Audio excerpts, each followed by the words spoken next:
Welcome back to A Cup of Tea with Shauna Marie.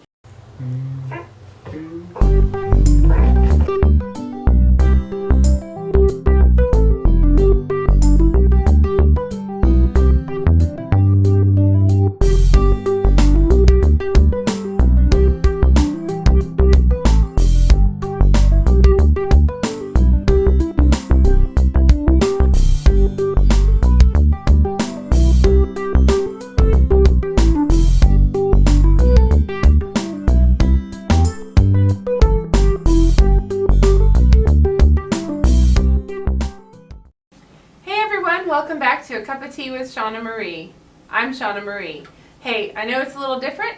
I'm sitting next to my soap to start out. That's because my brother Jordan plans to give away some of my soap, so I had to make a little video for him. So I happened to have the camera up, and anyway, so I thought I'd share it with you guys too. This is my little soap shelf that's always ready in case somebody wants to take something and buy something. It's my place where I go and grab the soap when I get orders, and this is like the finished shelf, you know. So I have pumpkin coffee, I have chocolate strawberry here, fir needle, a few puffs, and there's more of these, but these are the completed little packages of my new what is it called? Lady Lily oil perfume. It smells so good, and it comes in this really pretty package, so it makes a great gift.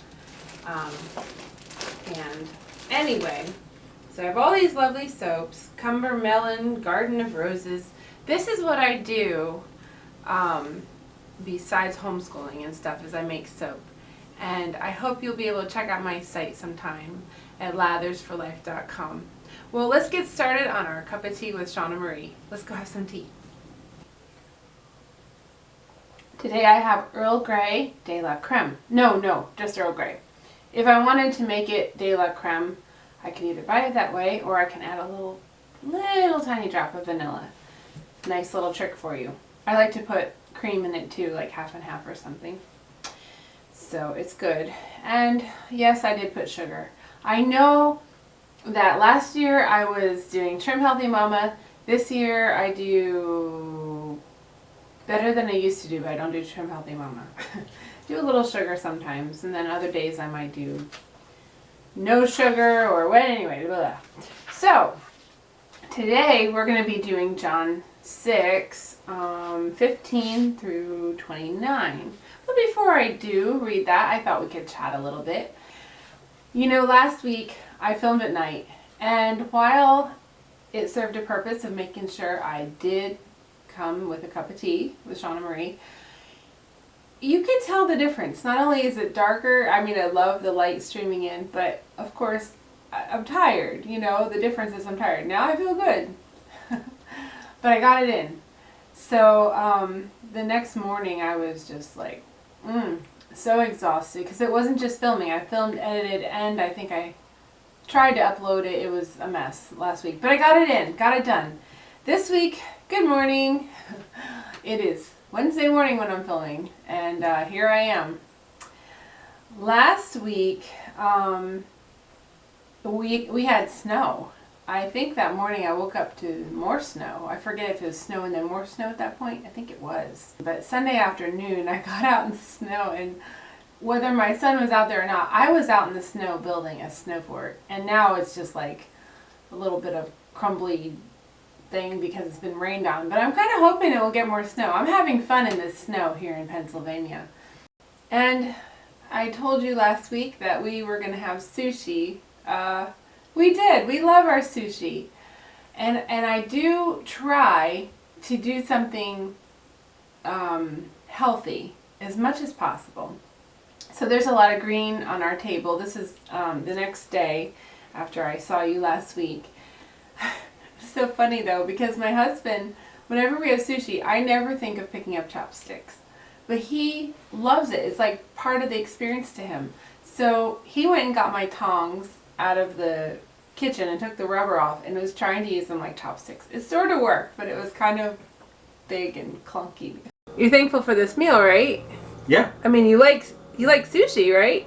Yep. But what's missing? You mean the chopsticks? but we do like our sushi, and so that was a nice treat last week. I told you we were celebrating, that that his blood work looked good on the cancer, and we were talking about that just this morning. It's undetectable now. It's still a hard season in our lives, though, because there's still more treatment that they do just to make sure it's all gone and to get us to the place where we can complete the process of this part of the cancer treatment. That was a loud truck noise. Oh, speaking of truck noise, did you guys see what happened in Fort Worth, Texas? Maybe you know somebody, because there were so many cars that piled up. 130 cars piled up on the highway because they slid on black ice. That truck blowing its horn out there, it just reminded me of that. Oh my goodness. I'm sorry, I'm taking this on a different place for a second, but wow, that was a solemn thing for me to see that and to realize how quickly you're just driving down the road and then boom. And people couldn't even control their car. There was no way you could stop because the black ice was just, it was just a sheet of ice, you know, boom. People were flying into each other. It was horrible. 130 cars, and I heard so far 6 people died. Wow. So, talking about praying for people, there's some people you might want to pray for is their families. Their families who lost loved ones, or for the people who are suffering with, with injury. Yeah, that was a solemn thought I just figured I'd bring up when I heard the horn out there.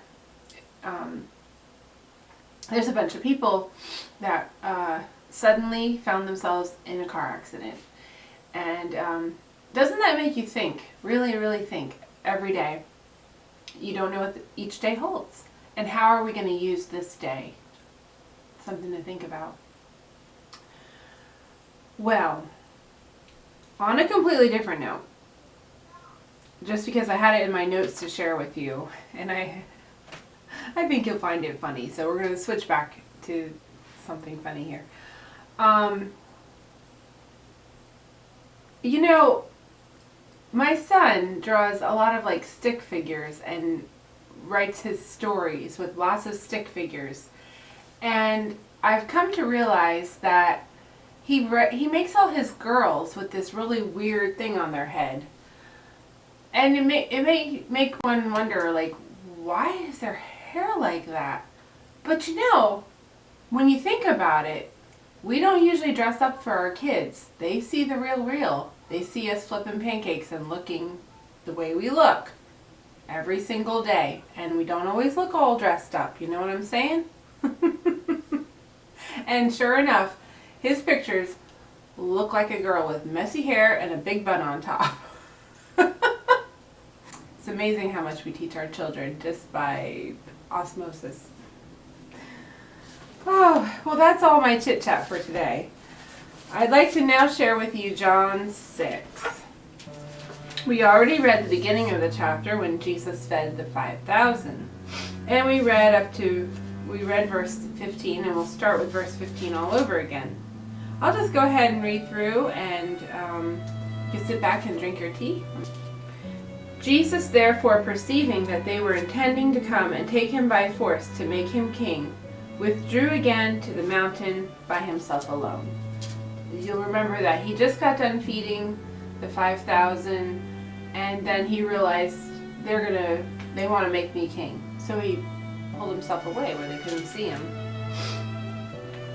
Now when evening came, his disciples went down to the sea, and after getting into a boat, they started to cross the sea to Capernaum. And it had already become dark, and Jesus had not yet come to them, and the sea began to be stirred up because of a strong wind, and the sea began to be stirred up because a strong wind was blowing. When therefore they had rowed about 3 or 4 miles, they beheld Jesus walking on the sea and drawing near to the boat, and they were frightened. But he said to them, "It is I, do not be afraid." They were willing therefore to receive him into the boat, and immediately the boat was at the land to which they were going. The next day, the multitude that stood on the other side of the sea saw that there was no other small boat there except one, and that Jesus had not entered with his disciples into the boat, but that his disciples had gone away alone. I forgot something. Let's see. There came other small boats from Tiberias near to the place where they ate the bread after the Lord had given thanks. When the multitude therefore saw that Jesus was not there, nor his disciples, they themselves got into the small boats and came to Capernaum, seeking Jesus. And when they found him on the other side of the sea, they said to him, Rabbi, when did you get here? And Jesus answered them and said, Truly, truly, I say to you, you seek me not because you saw signs, but because you ate of the loaves and were filled. Do not work for the food which perishes, but for the food which endures to eternal life, which the Son of Man shall give to you. For on him the Father, even God, has set his seal. They said therefore to him, What shall we do, that we may work the works of God? And Jesus answered and said to them, This is the work of God, that you believe in him whom he has sent. That's a very important point that I'm stopping at there, but I'm not going to comment so much on it this time. We'll go back and go over that next time. But for today, I'd like to focus on do not work for the food which perishes, but for the food which endures to eternal life, which the Son of Man shall give to you. For on him the Father, even God, has set his seal. Well, we will be hanging out in John 6 a lot longer, but for this week, let's just really meditate on that verse. Do not work for the food which perishes, but for the food which endures to eternal life, which the Son of Man shall give to you. For on him the Father, even God, has set his seal. This world is fleeting. This life at this time on this earth is fleeting. But true life is found in Jesus. And this is the only way to the Father, is through Jesus, his Son. I hope you have a really great week and that you are blessed to have heard this message today. See you next week, Lord willing.